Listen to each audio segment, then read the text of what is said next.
My name is Dr. Stephen Liu. I'm a medical oncologist at Georgetown University, where I'm the director of thoracic oncology and head of developmental therapeutics. When we look at the announcement from the MARIPOSA study, this really was a phase 3 study comparing the standard previously, osimertinib, third generation EGFR inhibitor, with a combination of amivantamab, an EGFR and MET bispecific antibody in combination with lazertinib, a different third generation EGFR inhibitor. And when we compared these two regimens, we've known really since 2023 that the combination offered a better progression-free survival, a longer period of initial control. But what was in question was the impact on overall survival. And what we learned from this announcement is that combination indeed did lead to a longer survival, a substantial improvement in survival.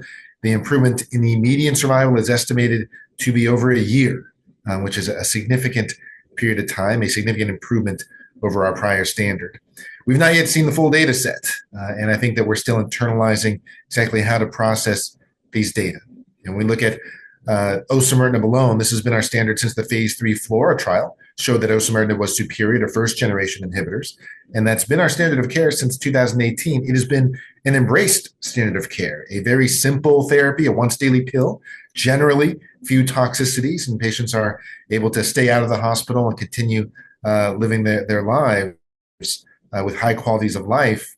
However, we know that that period of initial control was not nearly long enough. And while osimertinib is an excellent treatment, while response rates are very high, while responses occur quickly and are very deep, they are transient, with a median progression-free survival of 18.9 months in the phase 3 trial, and certainly shorter for certain subgroups. So we've been looking for something different for many years, and these combination strategies, such as MARIPOSA, really did offer an improvement in the progression-free survival, now approaching 2 years, longer periods of control, really across all subsets. However, that came at a cost, and the cost, not necessarily just a financial cost. This was a cost in terms of toxicities and a cost in terms of time. Toxicities were greater with combination therapy, as one would expect. When you're giving more drugs, you're going to see more side effects. And so we saw more rash. We saw infusion reactions, paronychia of the fingers, toes, things that can really affect our day-to-day life with amivantamab. There is a time contribution. We think of amivantamab as an infusion given every 2 weeks, in some regimens every 3 weeks. That's time that you're coming in to see the doctor, to have blood tests done, really tethering you to a cancer center. So was the improvement in progression-free survival worth it? And I think that it was a very individual decision. We would discuss this with patients, and for some, absolutely yes, and for some, really no. But now we have one more variable, and that is survival. Now we know that patients in that combination arm lived longer, lived a lot longer, and that does change the calculus and will make these conversations, I think, a lot more complex. When we think of how to process these data, this announcement that survival is better with this MARIPOSA regimen, it supports the fact that being more aggressive upfront really alters the history of things.